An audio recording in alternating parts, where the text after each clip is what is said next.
Hi friends, horror സ്റ്റോറികൾ കേൾക്കാൻ ഇഷ്ടമുള്ള എല്ലാവർക്കും MS ഹൊറർ മീഡിയയിലേക്ക് സ്വാഗതം. പ്രേതാനുഭവങ്ങൾ പറയാമോ എന്നാവശ്യപ്പെട്ടുകൊണ്ട് കഴിഞ്ഞ ചില വീഡിയോകളിലായി കുറച്ച് സുഹൃത്തുക്കൾ കമന്റ് ചെയ്തിരുന്നു. അതിനാൽ ഇന്നൊരു പ്രേതാനുഭവം പറയാം. സംഭവം ഒത്തിരി പഴയതാ. കാസർഗോഡുകാരിയായ അനുരാധ എന്ന എൻ്റെ സുഹൃത്ത് പറഞ്ഞതാണ് ഈ സംഭവം. അവളുടെ മുത്തശ്ശനാണ് ഈ ഒരു അനുഭവം അനുവിനോട് പറഞ്ഞത്. കാസർഗോഡുള്ള മടിക്കൈ എന്ന ഗ്രാമം കാഞ്ഞങ്ങാട് പട്ടണത്തിൽ നിന്നും 6-7 നാഴിക കിഴക്ക്. കുന്നുകളും താഴ്വരകളും നീരൊഴുക്കുകളും നിറഞ്ഞ മനോഹരമായ ഒരു ഗ്രാമമാണ് ഈ മടിക്കൈ. കൃഷിയാണ് ഇവിടുത്തുകാരുടെ മുഖ്യ തൊഴിൽ. താഴ്വരകളിൽ നെല്ലും ചെരുവുകളിൽ തെങ്ങും കവുങ്ങുമാണ് കൃഷി. കുന്നിൻ മുകളിൽ പറങ്കിമാവിൻ തോട്ടങ്ങളുണ്ട്. പണ്ട് ഇവിടെ ഒരു ജന്മി കുടുംബം ഉണ്ടായിരുന്നു. ആ കുടുംബത്തിലെ ഒരു അംഗമായിരുന്നു കുഞ്ഞിരാമൻ നായർ. ജന്മി കുടുംബത്തിലെ അംഗമായിരുന്നെങ്കിൽ പോലും അദ്ദേഹത്തിന് പണത്തിന്റെയോ പ്രതാപത്തിന്റെയോ പേരിൽ യാതൊരു അഹങ്കാരവും ഇല്ലായിരുന്നു. ജാതിയുടെ ഏറ്റക്കുറിച്ചുകൾ നോക്കാതെയാണ് കുഞ്ഞിരാമൻ നായർ മനുഷ്യരെ സ്നേഹിച്ചിരുന്നത്. അതുകൊണ്ട് തന്നെ ആ നാട്ടിലുള്ള മിക്കവർക്കും അദ്ദേഹത്തിന് വലിയ കാര്യമായിരുന്നു. കുഞ്ഞിരാമൻ നായർക്ക് ഒരു മകനുണ്ടായിരുന്നു, നാരായണൻ. ഈ നാരായണൻ കാസർഗോഡിന് പുറത്തുള്ള ഏതോ ഒരു കോളേജിലായിരുന്നു പഠിച്ചിരുന്നത്. ഇടയ്ക്കിടയ്ക്ക് ഹോസ്റ്റലിൽ നിന്ന് പഠിക്കുന്ന മകനെ കാണാനായി കുഞ്ഞിരാമൻ നായർ അതിരാവിലെ അവിടേക്ക് പുറപ്പെടും. ബസ്സിലാണ് യാത്ര. എന്നിട്ട് വൈകുന്നേരം ആവുമ്പോഴോ അല്ലെങ്കിൽ പിറ്റേ ദിവസമോ വീട്ടിലേക്ക് മടങ്ങും. അന്നത്തെ കാലത്ത് വഴിവിളക്കുകളൊന്നുമില്ലായിരുന്നു. അതുകൊണ്ട് തന്നെ എവിടേക്കെങ്കിലും യാത്ര പോകുന്നവർ സന്ധ്യയാകുന്നതിന് മുമ്പേ വീട്ടിൽ മടങ്ങിയെത്തുമായിരുന്നു. ഒരു മഴക്കാലത്താണ് ഈ ഒരു സംഭവം ഉണ്ടായത്. അന്നും അതിരാവിലെ തന്നെ മകന് കഴിക്കാനും ഉടുക്കാനുമുള്ള സാധനങ്ങളൊക്കെ കെട്ടിപ്പെറുക്കി കുഞ്ഞിരാമൻ നായർ ആദ്യത്തെ ബസ്സിന് തന്നെ ഹോസ്റ്റലിലേക്ക് തിരിച്ചു. നാരായണനെ കണ്ട് സംസാരിച്ച് ഭാര്യ സ്നേഹത്തോടെ കൊടുത്തയച്ച സാധനങ്ങളെല്ലാം മകനെ ഏൽപ്പിച്ച് അവന്റെ കൂടെ ഇരുന്ന് ഊണം കഴിച്ച് ഒരു ഉച്ച കഴിഞ്ഞപ്പോൾ കുഞ്ഞിരാമൻ നായർ വീട്ടിലേക്കുള്ള ബസ് പിടിച്ചു. മഴക്കാറ് കൊണ്ട് ആകാശമാകെ ഇരുണ്ട് കിടക്കുകയായിരുന്നു. ബസ് പാതി വഴി എത്തിയപ്പോഴേക്കും കൊണ്ടുപിടിച്ച മഴയങ്ങ് പെയ്യാൻ തുടങ്ങി. മെല്ലെ മെല്ലെ മഴ ശമിച്ചു. ബസിന്റെ സൈഡ് സീറ്റിലിരുന്ന കുഞ്ഞിരാമൻ നായർ കുളിരുള്ള കാറ്റടിച്ചപ്പോൾ സീറ്റിൽ ചാരിയിരുന്നുറങ്ങിപ്പോയി.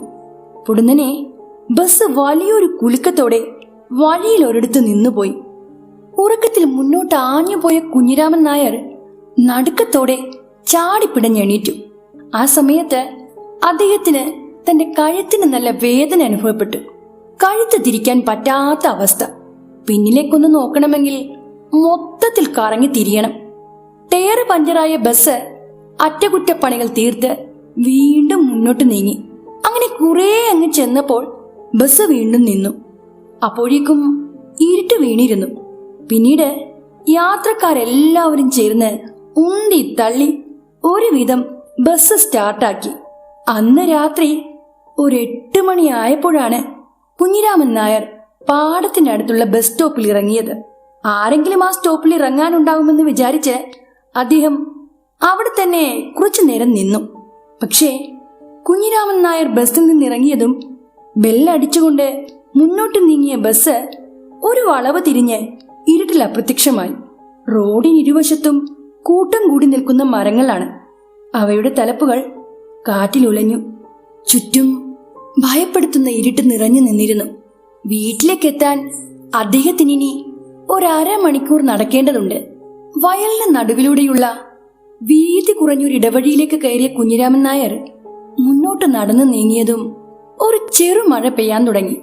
കയ്യിൽ കരുതിയ കാലം കൂടെ വിടർത്തിപ്പിടിച്ച് അദ്ദേഹം ടോർച്ച് തെളിക്കാൻ ശ്രമിച്ചപ്പോൾ അത് തെളിഞ്ഞില്ല. കൈകൊണ്ട് തട്ടിയും കുലുക്കിയും കുഞ്ഞിരാമൻ നായർ ടോർച്ച് തെളിക്കാൻ നോക്കിയെങ്കിലും ആ ശ്രമം ഫലവത്തായില്ല. അതോടെ അദ്ദേഹം ഇരുട്ട് നിറഞ്ഞ വഴിയിലൂടെ മുന്നോട്ട് നടന്നു. അപ്പോഴേക്കും മഴയും നിലച്ചു. ചെളി നിറഞ്ഞ വഴിയിലൂടെ നടക്കുമ്പോഴുണ്ടാവുന്ന ചെരുപ്പിന്റെ ശബ്ദവും ഉച്ചത്തിലുള്ള തവളക്കൂട്ടങ്ങളുടെ കരച്ചിലുമാണ് ഉയർന്നു കേൾക്കുന്നത്. ആ ഒരു അന്തരീക്ഷം അദ്ദേഹത്തെ തെല്ല് ഭയപ്പെടുത്തി. കുടമടക്കി കയ്യിൽ പിടിച്ചുകൊണ്ട് കുറച്ചങ്ങ് മുന്നോട്ട് നീങ്ങിയപ്പോൾ പാടങ്ങൾക്കിടയിലൂടെയുള്ള ആ നടവഴി നാലായി പിരിഞ്ഞു. ആ വഴിയിലൂടെ കുഞ്ഞിരാമൻ നായർ വലത്തോട്ട് തിരിഞ്ഞതും മുട്ടപ്പം ഉയർന്നു നിൽക്കുന്ന നെൽച്ചെടികൾക്കിടയിൽ നിന്ന് അദ്ദേഹം പരിചിതമായ ഒരു ശബ്ദം കേട്ടു. അങ്ങുന്ന് ഇന്ന് എന്താ ഇത്ര താമസിച്ചത്? മുന്നോട്ട് അല്പം നടന്നു നീങ്ങിയ കുഞ്ഞിരാമൻ നായർ ഒന്ന് നിന്നു. അപ്പോൾ തൊട്ട് പിന്നിലായി ഒരു ചൂട്ടുകറ്റിയുടെ വെളിച്ചവും കാണാനായി. ആൾ ആരാണെന്നറിയാനായി അദ്ദേഹം തിരിഞ്ഞു നോക്കാനായി ഒരുങ്ങി. പക്ഷേ അസഹനീയമായ കഴുത്തുവേദന കൊണ്ട് കുഞ്ഞിരാമൻ നായർക്ക് തന്റെ കഴുത്ത് തിരിക്കാൻ കഴിഞ്ഞില്ല. വീണ്ടും ശാന്തമായ അതേ ശബ്ദം ഉയർന്നു കേട്ടു. കഴുത്തുളുക്കിയല്ലേ? നല്ല വേദന കാണും. അങ്ങ് വിഷമിക്കണ്ട. ഈ ചൂട്ടുകറ്റയും പിടിച്ച് ഞാൻ അങ്ങയ്ക്ക് വഴി കാട്ടാം. ആ ശബ്ദം തിരിച്ചറിഞ്ഞ കുഞ്ഞിരാമൻ നായർ ചൂട്ടുകറ്റയും പിടിച്ച് തന്റെ പിന്നാലെ വന്നുകൊണ്ടിരിക്കുന്ന ആളോടായി പറഞ്ഞു, രഘു, ഇതെവിടെ പോയതാ? ഞാൻ കാഞ്ഞങ്ങാട്ട് പോയിട്ട് വരുന്ന വഴിക്കാ. തണുത്ത കാറ്റടിച്ചപ്പോൾ ബസ്സിലിരുന്ന് അറിയാതെ ഉറങ്ങിപ്പോയി. അതുകൊണ്ട് ഇവിടുത്തെ ബസ് സ്റ്റോപ്പിലോട്ട് ഇറങ്ങാനും പറ്റിയില്ല. പിന്നെ അടുത്ത ബസ് സ്റ്റോപ്പിൽ ഇറങ്ങി അവിടെ നിന്നിങ്ങോട്ട് നടന്നു വരികയാ. വർത്തമാനത്തിനിടയിൽ ബസ് 2 സ്ഥലത്തായി നിന്നു പോയ കാര്യവും രഘു വിവരിച്ചു. അതുകൊള്ളാം, നമ്മൾ രണ്ടാളും ഒരേ ബസ്സിലുണ്ടായിരുന്നിട്ടും ഞാൻ നിന്നെ കണ്ടില്ലല്ലോ. കുഞ്ഞിരാമൻ നായരുടെ അതിശയം കലർന്ന ചോദ്യം കേട്ട് രഘു ഒരു ചിരിയോടെ പറഞ്ഞു, ഞാനങ്ങ് പിറകിലായിരുന്നു അങ്ങന്നേ. അതുകൊണ്ടായിരിക്കും അങ്ങ് എന്നെ കാണാതിരുന്നത്. ഇരുവരും വർത്തമാനം പറഞ്ഞ് ചിരിച്ചുകൊണ്ട് മുന്നോട്ട് നടന്നു. ഇരുട്ടു നിറഞ്ഞ വഴിയിൽ രഘുവിന്റെ ചൂട്ടുവെട്ടം കുഞ്ഞിരാമൻ നായർക്ക് വലിയൊരാശ്വാസമായി. വഴിയിലുടനീളം അവരിരുവരും മഴയെക്കുറിച്ചും വിളവെടുപ്പിനെ കുറിച്ചും സംസാരിച്ചു. ചൂട്ടുകറ്റിയുടെ അരണ്ട വെളിച്ചവും അതിന്റെ പുകമണവും അത് ആഞ്ഞു വീശിക്കൊണ്ട് നടക്കുമ്പോഴുണ്ടാകുന്ന ശബ്ദവും കുഞ്ഞിരാമൻ നായർക്കൊപ്പം വീടെത്തുന്നത് വരെ ഉണ്ടായിരുന്നു. ഇനി ഇവിടുന്ന് അങ്ങോട്ട് അങ്ങ് ഒറ്റയ്ക്ക് പോകുമല്ലോ അല്ലേ? ഞാൻ ഈ വഴിക്ക് പോവുകയാ. ഒരു വളവ് തിരിഞ്ഞപ്പോൾ രഘു മറ്റൊരു പാടവരമ്പിലേക്ക് നടന്നു കയറി. വീടിനടുത്തെത്തിയ കുഞ്ഞിരാമൻ നായർക്ക് ആശ്വാസമായി. കഴുത്ത് തിരിക്കാൻ സാധിക്കാതിരുന്നത് കൊണ്ട് അദ്ദേഹം തിരിഞ്ഞു നിന്ന് പാടവരമ്പിലേക്ക് നോക്കി. വിളഞ്ഞു പാകമായി നിൽക്കുന്ന വയലിനിടയിലായി രഘുവിന്റെ കയ്യിലെ ചൂട്ടുകറ്റയും അതിൽ നിന്നുയരുന്ന പുകയും കാണാം. വയലിനറ്റത്തെ ആ വരമ്പിൽ നിന്നുകൊണ്ട് രഘു കുഞ്ഞിരാമൻ നായരെ കൈവീശി കാണിച്ചുകൊണ്ട് അയാളുടെ വഴിക്ക് നീങ്ങി. രഘു അദ്ദേഹത്തിന്റെ പാടത്തെ പണിക്കാരനാണ്. കുഞ്ഞിരാമൻ നായരുടെ വീട്ടിലെ പശുക്കൾക്കുള്ള പുല്ല് പറിക്കുന്നതും തൊഴുത്ത് വൃത്തിയാക്കുന്നതും ഈ രഘുവാണ്. പടിപ്പുരവാതിൽ കടന്ന് മുറ്റത്തെത്തിയ അദ്ദേഹത്തെ കാത്ത് അദ്ദേഹത്തിന്റെ ഭാര്യ ആകെ വിഷമിച്ച് ഉമ്മറത്തിണ്ണയിൽ തന്നെ വഴിക്കണ്ണുമായി നിൽപ്പുണ്ടായിരുന്നു. പതിവില്ലാത്ത വിധം താമസിച്ചെത്തിയ ഭർത്താവിനോട് ചോദിക്കാനും പറയാനും അവർക്കേറെ കാര്യങ്ങളുണ്ടായിരുന്നു. പക്ഷേ യാത്രാക്ഷീണം കൊണ്ട് തളർന്ന കുഞ്ഞിരാമൻ നായർ അതൊന്നും കേൾക്കാൻ കൂട്ടാക്കിയില്ല. കഴുത്തിന് നല്ല വേദന, എനിക്കൊന്ന് കിടക്കണമെന്ന് പറഞ്ഞുകൊണ്ട് അദ്ദേഹം അത്താഴം പോലും കഴിക്കാതെ മാറിക്കിടന്നു. പക്ഷേ അന്ന് രാത്രിയിൽ അടുക്കളയിലെ പണികളൊക്കെ തീർത്ത് ഭാര്യ കിടക്കാനായി വന്നപ്പോൾ കുഞ്ഞിരാമൻ നായർ അന്നുണ്ടായ എല്ലാ കാര്യങ്ങളും ഭാര്യയോട് വിശദമായി പറഞ്ഞു. എല്ലാം പറഞ്ഞു കഴിഞ്ഞതോടെ അദ്ദേഹം പുതപ്പും പുതച്ച് ചുരുണ്ടുകൂടി.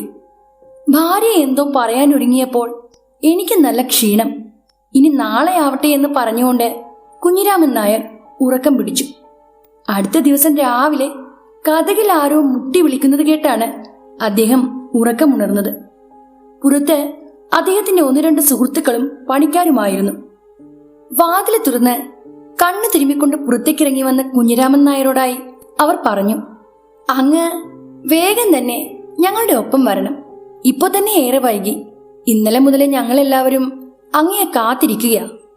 കുഞ്ഞിരാമൻ നായർക്ക് ഒന്നും മനസ്സിലായില്ല. അദ്ദേഹം മുറ്റത്ത് കൂടി നിന്നവരോടായി ചോദിച്ചു, എന്നെ കാത്തിരുന്നെന്നോ? എന്തിന്? നിങ്ങളിതെന്തൊക്കെയായി പറയുന്നത്? അദ്ദേഹത്തിന്റെ ആ ചോദ്യം കേട്ട് ആൾക്കൂട്ടത്തിൽ നിന്നൊരാൾ മുന്നോട്ട് വന്നുകൊണ്ട് പറഞ്ഞു, അപ്പോ അങ്ങൊന്നും അറിഞ്ഞില്ലേ? തമ്പ്രാട്ടി ഒന്നും പറഞ്ഞില്ലേ? നമ്മുടെ രഘുവില്ലേ, അവൻ ഇന്നലെ ഉച്ചയ്ക്ക് ഒരു അപകടത്തിൽപ്പെട്ട് മരിച്ചു. കാഞ്ഞങ്ങാട് വെച്ചാ അപകടമുണ്ടായത്. നിങ്ങളിത് എന്തൊക്കെയായി പറയുന്നത്? കേട്ടതൊന്നും വിശ്വസിക്കാനാവാതെ കുഞ്ഞിരാമൻ നായർ വിറകൊണ്ടു. വീഴാതിരിക്കാനായി അദ്ദേഹം തൊട്ടടുത്ത ചുമരിലേക്ക് ചാഞ്ഞു നിന്നു. വെപ്രാളം കൊണ്ട് കുഞ്ഞിരാമൻ നായർ കിതച്ചുപോയി. ഇന്നലെ ഉച്ചയ്ക്ക് രഘു മരിച്ചെങ്കിൽ പിന്നെ ആരാ ഇന്നലെ രാത്രിയിൽ ചൂട്ടുകെട്ടിയും പിടിച്ച് എനിക്ക് വഴികാട്ടിയത്? ഒന്നും മിണ്ടാതെ പകച്ചു നിന്ന അദ്ദേഹത്തെ ആകമാനം ഒന്ന് നോക്കിക്കൊണ്ട് അയാളുടെ ഒരു പണിക്കാരൻ പറഞ്ഞു, സത്യമാങ്ങുന്നേ, ഇന്നലെ ഉച്ചയ്ക്കാ രഘു മരിച്ചത്. മൃതദേഹം ഇതുവരെ ചിതയിലേക്ക് എടുത്തില്ല. കാരണം മരിക്കുന്നതിന് തൊട്ടു മുമ്പായി അവൻ അങ്ങയെ അന്വേഷിച്ചിരുന്നു. അങ്ങ് എപ്പോഴാ എത്തുകയെന്ന് പലതവണ തിരക്കി. അങ്ങയെ ഒന്ന് കാണണമെന്ന് രഘുവിന് നല്ല ആഗ്രഹമുണ്ടായിരുന്നു. അതാ അങ്ങ് വരുന്നത് വരെ ഞങ്ങൾ എല്ലാവരും കാത്തിരുന്നത്.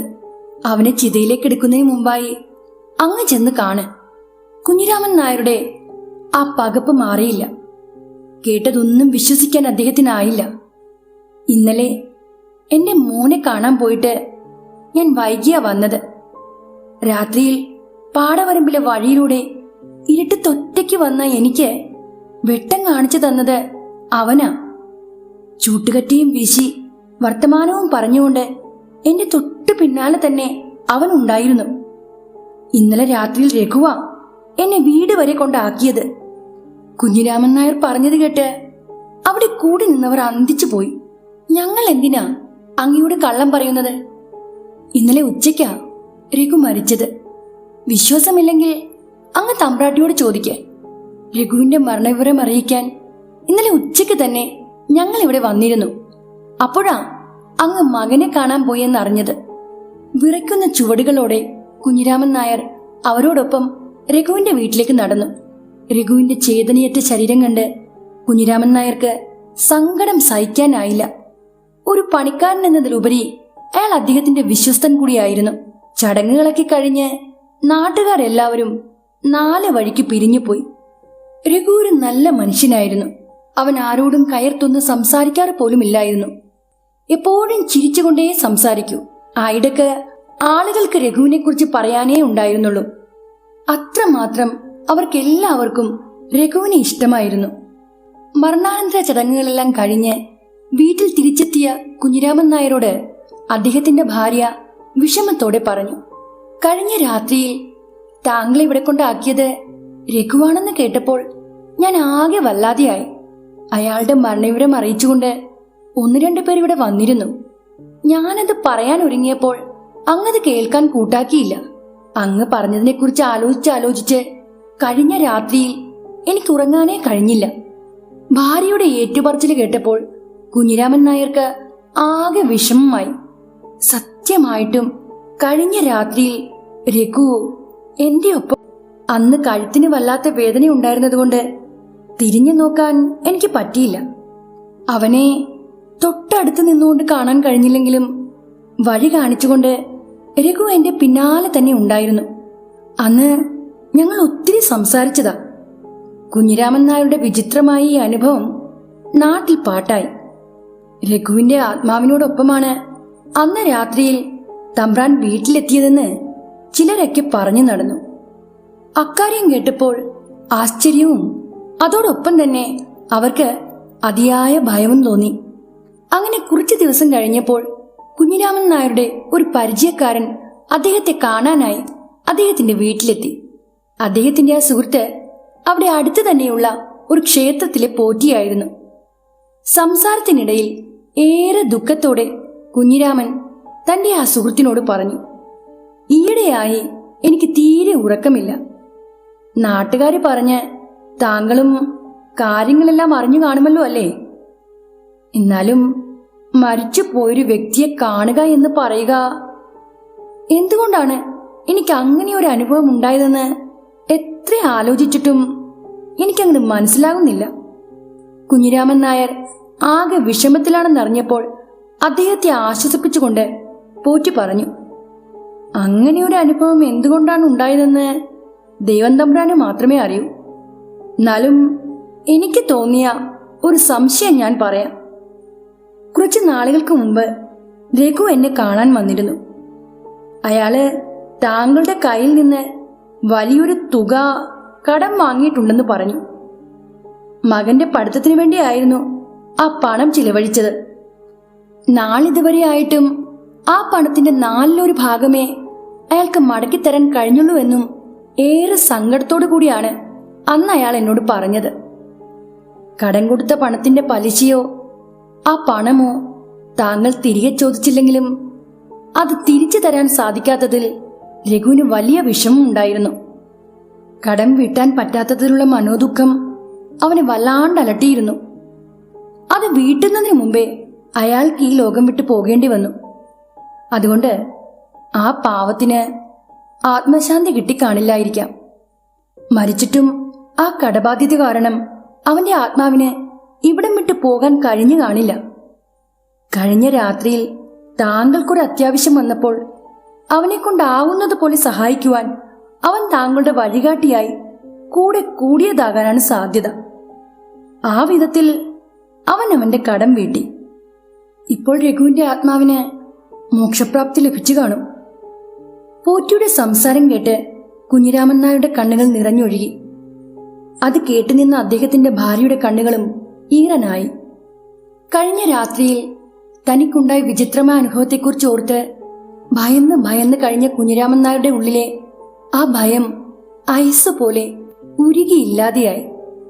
ആ സംഭവത്തോടു കൂടി രഘുവിനോടുള്ള അദ്ദേഹത്തിന്റെ ഇഷ്ടം വാനോളം ഉയർന്നു. മഴമേഘങ്ങൾ മാറി തെളിഞ്ഞ ആകാശത്തേക്ക് നോക്കി കൈകൾ കൂപ്പിക്കൊണ്ട് കുഞ്ഞിരാമൻ നായർ തന്റെ പ്രിയപ്പെട്ട രഘുവിന്റെ ആത്മശാന്തിക്കായി പ്രാർത്ഥിച്ചു. ഇനി കഥ ഇഷ്ടമുള്ള എന്റെ സുഹൃത്തുക്കൾക്ക് വേണ്ടി ഒരു കഥ കൂടി പറയാം.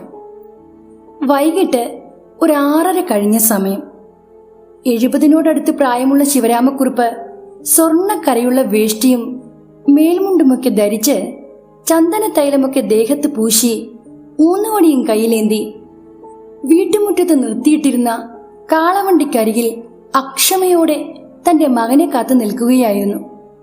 വായിൽ നിറഞ്ഞ മുറുക്കാൻതുപ്പൽ ദൂരേക്ക് നീട്ടി തുപ്പിക്കൊണ്ട് അയാൾ അകത്തേക്ക് നോക്കി തന്റെ മകനെ വിളിച്ചു. ഉണ്ണികൃഷ്ണ, ഒന്ന് വേഗമാകട്ടെ, ഇനിയും വൈകിയാൽ മടങ്ങിയെത്തുമ്പോഴേക്കും നേരം ഇരുട്ടും. ശിവരാമക്കുറുപ്പിന്റെ ദേഷ്യം കലർന്ന ശബ്ദം കേട്ടതും അയാളുടെ മകനായ ഉണ്ണികൃഷ്ണൻ തിടുക്കത്തിൽ അകത്തുനിന്നിറങ്ങി കാളവണ്ടിയിലേക്ക് ചാടിക്കയറി. ഒപ്പം തന്നെ അവൻ അച്ഛനെ വണ്ടിക്കുള്ളിലേക്ക് കയറാൻ സഹായിക്കുകയും ചെയ്തു. ഉണ്ണികൃഷ്ണൻ പുതിയതായി വാങ്ങിച്ച കൃഷിസ്ഥലം കാണാൻ ഇറങ്ങിയതാണ് കുറുപ്പ്. കല്ലുകൾ തെളിഞ്ഞു കാണാവുന്ന ചെമ്മൺ പാതയിലൂടെ കാളവണ്ടി മുന്നോട്ട് നീങ്ങി. ഉദ്ദേശിച്ച സമയത്ത് യാത്ര തിരിക്കാൻ കഴിയാഞ്ഞതുകൊണ്ട് ഉണ്ണി അല്പം വേഗത്തിൽ കാളകളെ മുന്നോട്ട് പായിച്ചു. പുതിയതായി വാങ്ങിച്ച 2 ഏക്കറോളം വരുന്ന കൃഷിയിടം കുറച്ചകലെയാണ്. പച്ചപ്പ് നിറഞ്ഞ കാടും പാടവും പിന്നിട്ട് കുടമണികൾ കിലുക്കി കാളകൾ വണ്ടിയും വലിച്ചുകൊണ്ട് അങ്ങനെ മുന്നോട്ട് നീങ്ങി. പുറത്തെ കാഴ്ചകളൊക്കെ കണ്ടുകൊണ്ട് വലിയ ഗമ്മയോടെ ശിവരാമക്കുറുപ്പ് വണ്ടിയിലിരുന്ന സമയത്ത് വഴിയരികിലും പാടവരമ്പത്തുമായി കണ്ട കുറുപ്പിന്റെ പണിക്കാരും പരിചയക്കാരും ബഹുമാനാർത്ഥം കൈകൂപ്പി. ചിലർ കൈകൾ മാറിൽ പിണച്ചു വെച്ച് തല കുമ്പിട്ട് നിന്നു. നാട്ടുകാരുടെ കണ്ണിലെ ഭയവും ബഹുമാനവും കണ്ട് ആസ്വദിച്ചുകൊണ്ട് അയാൾ അവരെ നോക്കി തന്റെ സ്വർണ്ണ പല്ലുകൾ കാട്ടി ചിരിച്ചു. അങ്ങനെ 1-2 മണിക്കൂർ കഴിഞ്ഞപ്പോഴേക്കും ഇരുവരും പുതിയ കൃഷിയിടത്തിലെത്തി. കരിമ്പുകൾ വിളഞ്ഞു നിൽക്കുന്ന പാടശേഖരം കണ്ടപ്പോഴേ കുറുപ്പിന് തന്റെ മകനോട് എന്തെന്നില്ലാത്ത മതിപ്പ് തോന്നി. ചുളുവിലക്ക് നല്ല ഒന്നാന്തരം സ്ഥലമാണ് നീ സ്വന്തമാക്കിയതെന്ന് പറഞ്ഞുകൊണ്ട് ശിവരാമക്കുറുപ്പ് ഉണ്ണികൃഷ്ണനെ പ്രശംസിച്ചു. കരിമ്പിൻതോട്ടത്തിലെ പണി ചെയ്തുകൊണ്ടിരുന്ന ആൾക്കാർക്ക് വേണ്ട നിർദ്ദേശങ്ങൾ കൊടുത്തുകൊണ്ട് ഉണ്ണി അവിടെയെല്ലാം ചുറ്റിക്കറങ്ങി നടന്നപ്പോൾ ശിവരാമക്കുറുപ്പ് മുറുക്കാനും ചവച്ചുകൊണ്ട് കൃഷിയിടത്തിൽ പണി ചെയ്തുകൊണ്ടിരുന്ന പെൺകിടാത്തികളുടെ ചന്തം കണ്ട് ആസ്വദിച്ചു. മകൻ കൂടെയുള്ളതുകൊണ്ട് കുറുപ്പ് കാളവണ്ടിക്കുള്ളിൽ തന്നെ ഇരുന്നതേയുള്ളൂ. വയസ്സ് 70 കഴിഞ്ഞെങ്കിലും അയാളുടെ മനസ്സ് നന്നേ ചെറുപ്പമായിരുന്നു. നേരെ മിനിറ്റ് തുടങ്ങിയപ്പോഴാണ് ഇരുവരും അവിടെ നിന്ന് മടങ്ങിയത്. ഉണ്ണി, വണ്ടി പായിച്ചോളൂ, മഴ പെയ്യാൻ സാധ്യതയുണ്ട്.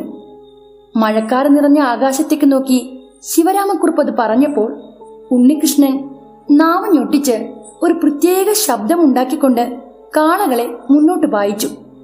കുറച്ചങ്ങ് ചെന്നു കഴിഞ്ഞപ്പോഴേക്കും അതിശക്തമായ കാറ്റിനോടൊപ്പം മഴ പെയ്യാൻ തുടങ്ങി. മകന്റെ മുന്നിൽ ശിവരാമക്കുറുപ്പ് വെപ്രാളം കാട്ടിയെങ്കിലും കുറെ നാളുകൾക്ക് ശേഷമാണ് അത്തരമൊരു മഴ അയാൾ കണ്ടത്. ഉള്ളാലെ ആ മഴയുടെ കുളിരും ഭംഗിയും അയാൾ ആവോളം ആസ്വദിക്കുന്നുണ്ടായിരുന്നു. കാളവണ്ടിയുടെ പിന്നിലിരുന്ന കുറുപ്പ് തന്റെ കൈയും കാലും പുറത്തേക്കിട്ടുകൊണ്ട് മകൻ കാണാതെ മഴ നനഞ്ഞു. ചെളി നിറഞ്ഞ വഴിയിലൂടെ മുന്നോട്ട് നീങ്ങിക്കൊണ്ടിരുന്ന കാളവണ്ടിയുടെ വേഗത പെട്ടെന്ന് കുറഞ്ഞു കുറഞ്ഞു വന്നു. കുണ്ടും കുഴിയിലും പെട്ട് ഉലഞ്ഞ വണ്ടിയിൽ തൂക്കിയ റാന്തൽ വിളക്ക് ആകെ ആടി ഉലഞ്ഞു. പെട്ടെന്ന് വഴിയിൽ ഒരിടത്തായി കാളവണ്ടി അങ്ങ് നിന്നുപോയി. വണ്ടിയുടെ വീല് ചെളിക്കുണ്ടിൽപ്പെട്ട് മുന്നോട്ട് നീങ്ങാനാവാതെ നിന്നുപോയതാണ്. കയ്യിലിരുന്ന വടികൊണ്ട് കാളകളെ ഉണ്ണി പൊതിരി തല്ലിയെങ്കിലും ഒരു തരിമ്പും വണ്ടി മുന്നോട്ട് നീങ്ങിയില്ല. കനത്ത മഴയും കാറ്റും. വണ്ടിയിൽ തൂക്കിയിരുന്ന റാന്തൽ വിളക്കിന്റെ അരണ്ട വെളിച്ചത്തിൽ ചുറ്റുവട്ടത്തെ കാഴ്ചകൾ കാണാം. അടിയുടെ വേദനയിൽ കാളക്കൂറ്റന്മാർ വണ്ടി വലിച്ചു കയറ്റുമെന്ന ഉണ്ണിയുടെ ചിന്ത തെറ്റി. അതിശക്തമായ അടിയേറ്റതും കൊമ്പ് കുലുക്കിക്കൊണ്ട് മുന്നോട്ടാഞ്ഞ കാളകൾ ഒന്നിന്റെ കയറ് പൊട്ടി. അത് വണ്ടിയിൽ നിന്ന് വേർപെട്ടുപോയി. ഓടിമാറിയ കാളയെ പിടിച്ച് അടുത്തുള്ളൊരു മരത്തിൽ കെട്ടിയതിനു ശേഷം ഉണ്ണികൃഷ്ണൻ വീല് തള്ളി മുന്നോട്ട് നീക്കാൻ ശ്രമിച്ചു. പക്ഷേ വണ്ടിയുടെ ചക്രങ്ങൾ ചെളിയിലേക്ക് ആണ്ടുപോയതല്ലാതെ അത് മുന്നോട്ട് നീക്കാൻ അവനെ കൊണ്ടായില്ല. ഒടുവിൽ തന്നെ കൊണ്ട് ഒറ്റയ്ക്ക് അതിന് കഴിയില്ലെന്ന് മനസ്സിലാക്കിയ ഉണ്ണി അച്ഛനോട് പറഞ്ഞു, അച്ഛൻ വണ്ടിക്കുള്ളിൽ ഇരുന്നോളൂ, ഞാനിവിടെ അടുത്തെങ്ങാനും പോയി സഹായത്തിന് ആരെയെങ്കിലും കിട്ടുമോ എന്ന് നോക്കാം. വിളക്കിവിടെ ഇരുന്നോട്ടെ. കുറുപ്പിനെ വണ്ടിയിൽ ഇരുത്തിയിട്ട് ഉണ്ണികൃഷ്ണൻ വേഗത്തിൽ ഇരുട്ടിലേക്ക് നടന്നു മറഞ്ഞു. മഴ കനത്തതോടെ കാറ്റിന് തണുപ്പേറി. മുറുക്കാനും ചവച്ചുകൊണ്ട് വണ്ടിയിലിരുന്ന ശിവരാമക്കുറുപ്പ് മകൻ പോയിടത്തേക്ക് നോക്കി അങ്ങനെ ഇരുന്നു. ഒരമണിക്കൂർ കഴിഞ്ഞിട്ടും ഉണ്ണി മടങ്ങി വന്നില്ല. അതോടെ ശിവരാമക്കുറുപ്പിന് ആകെ വീർപ്പുമുട്ടി. അയാൾ ദേഷ്യത്തോടെ മകനെ ചീത്ത വിളിച്ചുകൊണ്ട് പല്ലുകൾ ഞെരിച്ചു. ആ സമയത്ത് അങ്ങ് ദൂരെ നിന്ന് മണികൾ കിലുങ്ങുന്ന ഒരു ശബ്ദം അയാൾ കേട്ടു. കുറുപ്പ് തല പുറത്തേക്കിട്ട് എത്തി നോക്കി. അങ്ങ് ദൂരെ നിന്ന് ഒരു കാളവണ്ടി വരുന്നത് കണ്ടതോടെ ശിവരാമക്കുറുപ്പിന് ആകെ ആശ്വാസമായി. പക്ഷേ അയാളുടെ കാളവണ്ടിയെയും കടന്ന് ആ വണ്ടി അല്പം കൂടി മുന്നോട്ട് പോയതിനു ശേഷമാണ് വഴിയരികിൽ നിന്നത്. അക്ഷമയോടെ വണ്ടിക്കുള്ളിരുന്ന കുറുപ്പ് ആ സമയത്ത് ഒരു കൊലുസിന്റെ ശബ്ദം കേട്ടു. ആ ശബ്ദം തന്റെ അടുത്തേക്ക് വരികയാണെന്ന് മനസ്സിലാക്കിയ കുറുപ്പ് റാന്തല് വിളക്കെടുത്ത് ഉയർത്തിക്കൊണ്ട് പുറത്തേക്ക് നോക്കി. അപ്പോഴതാ മഴയിൽ നനഞ്ഞു കുളിച്ച് ഒരു സുന്ദരിയായ പെണ്ണ് വണ്ടിയുടെ നേർക്ക് നടന്നു വരുന്നു. തിളങ്ങുന്ന വസ്ത്രങ്ങൾ അവളുടെ ദേഹത്തോട് ചേർന്ന് നനഞ്ഞൊട്ടിയിരുന്നതുകൊണ്ട് സുന്ദരിയായ ആ പെണ്ണിന്റെ വടിവൊത്ത ഉടലഴക് എടുത്തറിയാമായിരുന്നു. മെടഞ്ഞിട്ട ഈറൻ മുടി കാൽമുട്ടോളം എത്തി നിന്നു. അവളുടെ വേഷവിധാനത്തിൽ നിന്ന് അവൾ തെരുവുകളിൽ നൃത്തം ചെയ്ത് നടക്കുന്ന ഒരു നാടോടി പെൺകുട്ടിയാണെന്ന് ശിവരാമക്കുറുപ്പിന് മനസ്സിലായി. തമ്പ്രാൻ എന്താ ഇവിടെ നിൽക്കുന്നത്? വണ്ടിയുടെ ചക്രങ്ങൾ ചെളിയിൽ പുതഞ്ഞല്ലേ? ഈ അസമയത്ത് ഇവിടെ ഇങ്ങനെ നിൽക്കുന്നത് ശരിയല്ല. അങ്ങ് ഞങ്ങളുടെ കൂടെ പോന്നോളൂ. തമ്പ്രാനെ ഞങ്ങൾ വീട്ടിലെത്തിക്കാം. കുറുപ്പിന് ഏറെ പരിചയമുള്ളതുപോലെ ആയിരുന്നു ആ പെണ്ണിന്റെ സംസാരം. പക്ഷേ ശിവരാമക്കുറുപ്പിന് അവളെ മനസ്സിലായില്ല. എങ്കിൽ പോലും അയാൾ അവളെ നോക്കി പരിചയഭാവത്തിൽ ചിരിച്ചു. തന്റെ മുന്നിൽ മഴയിൽ നനഞ്ഞു കുളിച്ചു നിൽക്കുന്ന പെൺകുട്ടിയുടെ ചിരിയും സംസാരവും കുറുപ്പിനെ വല്ലാണ്ടങ്ങ് ആകർഷിച്ചു. അയാൾ മറ്റൊന്നും ചിന്തിക്കാതെ ആ പെൺകുട്ടിയുടെ പിന്നാലെ മുന്നിൽ കിടന്നിരുന്ന കാളവണ്ടിയിൽ ചെന്ന് കയറി. ആ വണ്ടിക്കുള്ളിൽ അവളെ കൂടാതെ വേറെ 2 പേർ കൂടി ഉണ്ടായിരുന്നു. ഒന്ന് ഒരു കാളവണ്ടിക്കാരനും മറ്റൊന്ന് വഴിയോര സർക്കസുകളിൽ ആളുകളെ ചിരിപ്പിക്കാൻ മുഖത്ത് ചായം തേച്ച് തമാശകൾ കാണിക്കുന്ന ജോക്കർ വേഷം കെട്ടിയ ഒരാളുമായിരുന്നു. മുഖത്ത് ചായം തേച്ച അയാളുടെ കഴുത്തിൽ ഒരു ഡോലക്കുമുണ്ടായിരുന്നു. ശിവരാമക്കുറുപ്പിന്റെ തൊട്ടരികിലായി അയാളോട് ചേർന്ന് ആ പെൺകുട്ടി ഇരുന്നു. തമ്പ്രാൻ ആകെ നനഞ്ഞല്ലോ, ഇതാ ഇതുകൊണ്ട് ആ തലയൊന്ന് തുവർത്തിക്കൊള്ളൂ എന്ന് പറഞ്ഞുകൊണ്ട് അവൾ തന്റെ ധാവണിത്തുമ്പ് കുറുപ്പിന് നേരെ നീട്ടി. പിന്നീട് നാണം കലർന്ന ഒരു ചിരിയോടെ അവൾ തന്നെ അയാളുടെ തല തുവർത്തി കൊടുക്കുകയും ചെയ്തു. ആ പെൺകുട്ടിയുടെ പൂ പോലെ മൃദുലമായ കൈകളുടെ സ്പർശനമേറ്റപ്പോഴേ ശിവരാമക്കുറുപ്പിന്റെ ശരീരത്തിൽ ഒരു വിറവലുണ്ടായി. അയാളുടെ തണുത്ത് വിറങ്ങലിച്ച കൈകളിൽ തലോടിക്കൊണ്ട് അവൾ ചോദിച്ചു, തമ്പ്രാൻ എന്നെ മറന്നുപോയോ? ഞാൻ മാധവിയാണ്. ഇതിനു മുമ്പും തമ്പ്രാന്റെ നാട്ടിൽ സർക്കസ് കളിക്കാൻ ഞങ്ങൾ എത്രയോ തവണ വന്നിരിക്കുന്നു. ശിവരാമക്കുറുപ്പ് തന്നോട് ചേർന്നിരിക്കുന്ന പെൺകുട്ടിയെ നോക്കി വെളുക്കനെ ചിരിച്ചു. ഹാ, എനിക്ക് ഓർമ്മയുണ്ട്. കുറുപ്പ് അങ്ങനെ പറഞ്ഞെങ്കിലും അയാൾക്ക് യാതൊന്നും ഓർമ്മയില്ലായിരുന്നു. മുമ്പ് തന്റെ ഗ്രാമത്തിലെത്താൻ തിടുക്കം കൂട്ടിയ ശിവരാമക്കുറുപ്പിനിപ്പോ വീടെത്താൻ ഒട്ടും ധൃതിയില്ലായിരുന്നു. തന്റെ മുന്നിലിരിക്കുന്ന പെൺകുട്ടിയുടെ സൗന്ദര്യത്തിൽ അയാൾ എല്ലാം മറന്ന് അങ്ങനെ ഇരുന്നു പോയി. കാളവണ്ടി മെല്ലെ മെല്ലെയാണ് മുന്നോട്ട് നീങ്ങിക്കൊണ്ടിരുന്നത്. പുറത്ത് ചെറിയൊരു ചാറ്റൽ മഴയേ ഉള്ളൂ. ആ സമയത്താണ് ശിവരാമക്കുറുപ്പ് ഒരു കാര്യം ശ്രദ്ധിച്ചത്. കുറച്ചു മുന്നേ പെയ്ത കനത്ത മഴയിൽ നനഞ്ഞിട്ടും തന്റെ അരികിലിരിക്കുന്ന പെൺകുട്ടിയുടെ കുപ്പായം ഇപ്പോൾ ഈറനല്ല. എന്തോ പന്തികേട് തോന്നിയ കുറുപ്പ് ചുറ്റുപാടും നോക്കി. പുറത്തെ കാഴ്ച കണ്ട് അയാൾ ആകെ നടുങ്ങിപ്പോയി. യാത്രയുടെ തുടക്കത്തിൽ തന്റെ ഗ്രാമത്തിന് നേർക്ക് നീങ്ങിക്കൊണ്ടിരുന്ന കാളവണ്ടി ഇപ്പോൾ തീർത്തും വിജനമായ മറ്റേതോ സ്ഥലത്ത് വന്നുപെട്ടിരിക്കുന്നു. ഇതെങ്ങനെ സാധ്യമാവും? കാളവണ്ടി പുറപ്പെട്ടത് തന്റെ ഗ്രാമത്തിലേക്ക് തന്നെയായിരുന്നു. വഴിയും ഏറെ പരിചിതമായിരുന്നു. പക്ഷേ ഒരു വളവ് പോലും തിരിയാതെ ഗ്രാമത്തിനെതിരെയുള്ള ഒരു വഴിയുടെ അറ്റത്തായി കാളവണ്ടി വന്ന് നിൽക്കുന്നു. ആകെ വെപ്രാളപ്പെട്ടിരിക്കുന്ന ശിവരാമക്കുറുപ്പിന്റെ മുഖത്തേക്ക് നോക്കി പെൺകുട്ടി ഒന്ന് ചിരിച്ചു. കൗശലക്കാരനായ കുറുക്കന്റെ കണ്ണുകളിലെ തിളക്കമായിരുന്നു അവളുടെ കണ്ണുകൾക്കപ്പോ. തമ്പ്രാന് ഈ സ്ഥലം ഓർമ്മയുണ്ടോ? ഇവിടെ നടന്ന കാര്യങ്ങൾ ഒന്നും തന്നെ തമ്പ്രാൻ ഓർക്കുന്നില്ലേ? ആ പെൺകുട്ടിയുടെ വാക്കുകൾ കുറുപ്പിനെ നടുക്കം കൊള്ളിച്ചു. അയാളുടെ ശരീരം പൂക്കുല പോലെ വിറയ്ക്കാൻ തുടങ്ങിയതും അയാൾ കാളവണ്ടിയിൽ നിന്ന് പുറത്തേക്ക് ചാടിയിറങ്ങി. ഒരു 20 വർഷങ്ങൾക്ക് മുമ്പ് നടന്ന ആ സംഭവം കുറുപ്പിന്റെ മനസ്സിലേക്ക് ഓടിയെത്തി. അക്കാലത്ത് നാട്ടുചന്തയ്ക്കടുത്തുള്ള വലിയൊരു മൈതാനത്തിനറ്റത്തായി ഒരു കൂട്ടം നാടോടികൾ കൂടാരം കെട്ടി പാർത്തിരുന്നു. അവർ നടത്തുന്ന സർക്കസും നൃത്തവും കാണാൻ പല സ്ഥലത്തു നിന്നും ആളുകൾ വന്നിരുന്നു. ഒരു ദിവസം പതിവ് പോലെയുള്ള ആട്ടവും കൂത്തുമെല്ലാം കഴിഞ്ഞ് രാത്രി നാടോടികൾ വിശ്രമിക്കുന്ന സമയം. അക്കാലത്ത് ശിവരാമക്കുറുപ്പിനെ വാർദ്ധക്യം ബാധിച്ചിരുന്നില്ല. അയാളുടെ മനസ്സും ശരീരവും അപ്പോഴും ചെറുപ്പം തന്നെയായിരുന്നു. നാടോടിക്കൂട്ടത്തിലെ നർത്തകിയായ മാധവി ആദ്യ കാഴ്ചയിൽ തന്നെ അയാളുടെ മനം കവർന്നിരുന്നു. അങ്ങനെ തക്കം പാർത്തിരുന്ന കുറുപ്പ് തന്റെ കുറച്ച് ആളുകളെ സർക്കസ് കൂടാരത്തിലേക്ക് പറഞ്ഞയച്ചു. ആരോരും കാണാതെ മാധവിയെ പൊക്കിയെടുത്ത് തറവാട്ടിലെത്തിക്കാനായിരുന്നു കുറുപ്പിന്റെ കൽപ്പന. പക്ഷേ മാധവി ഉറക്കത്തിൽ നിന്നുണർന്ന് ബഹളമുണ്ടാക്കിയതോടെ മല്ലന്മാരുടെ പ്ലാൻ എല്ലാം പൊളിഞ്ഞു.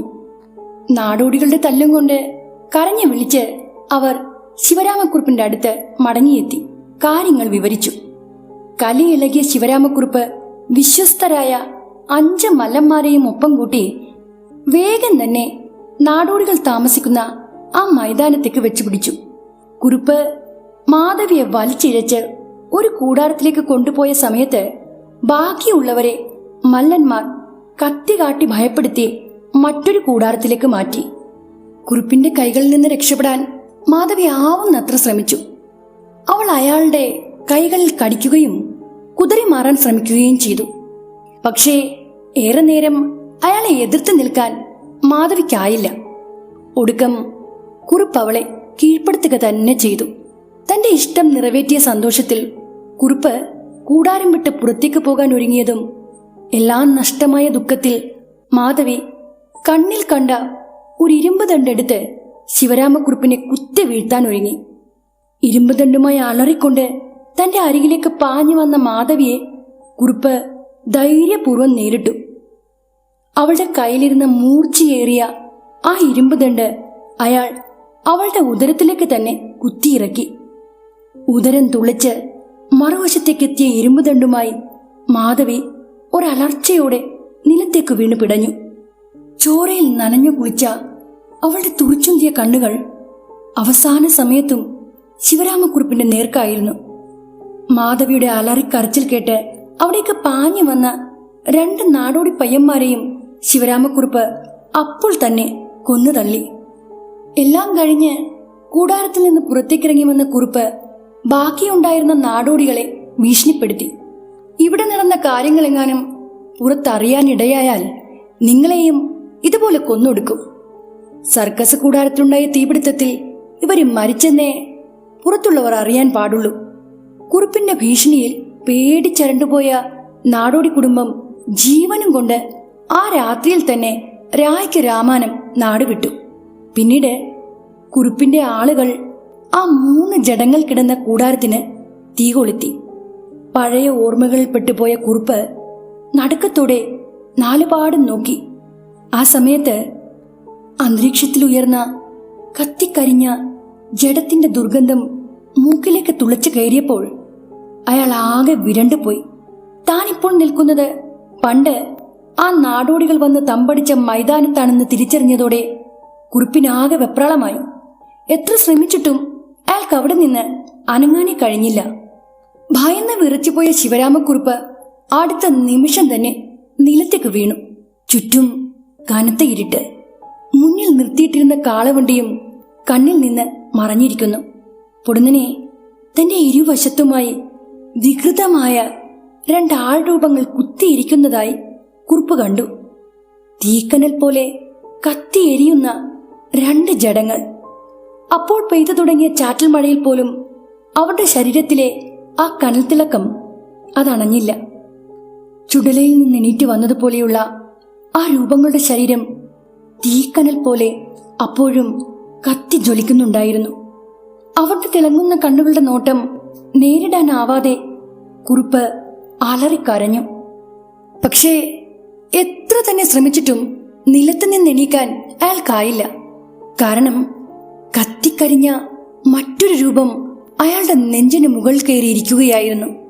തീപ്പൊരി പാറുന്ന ആ രൂപം മാധവിയുടേതാണെന്ന് അയാൾ ആ നിമിഷം തിരിച്ചറിഞ്ഞു.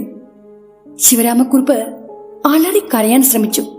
നിലത്ത് നിന്ന് ഉരുണ്ട് പിരണ്ട് എണീക്കാൻ നോക്കി. പക്ഷേ ഒന്നിനും കഴിയുന്നില്ല. ശരീരമാകെ മരച്ചു പോയിരിക്കുന്നു. പെട്ടെന്ന് അയാളുടെ നെഞ്ചിന് മുകളിൽ കയറി വട്ടമിരുന്ന ആ കത്തിക്കരിഞ്ഞ ആൾരൂപം ഭയാനകമായ ശബ്ദത്തിൽ സംസാരിക്കാൻ തുടങ്ങി. ഒരുപാട് കാലം തമ്പ്രാനു വേണ്ടി ഞങ്ങൾക്ക് കാത്തിരിക്കേണ്ടി വന്നു. ഈ ഒരു കടം വീട്ടാൻ 15 വർഷമാ ഞങ്ങൾക്ക് കാത്തിരിക്കേണ്ടി വന്നത്. ഇന്ന് ഞങ്ങളുടെ കെണിയിൽ തമ്പ്രാൻ വന്നുപെട്ടു. 4 ചുറ്റും നടുങ്ങുമാർ ഉച്ചത്തിൽ ആ രൂപം അലറി. അതിനുശേഷം കുറുപ്പിന്റെ കഴുത്തിൽ അതിന്റെ കൈകൾ അമർന്നു.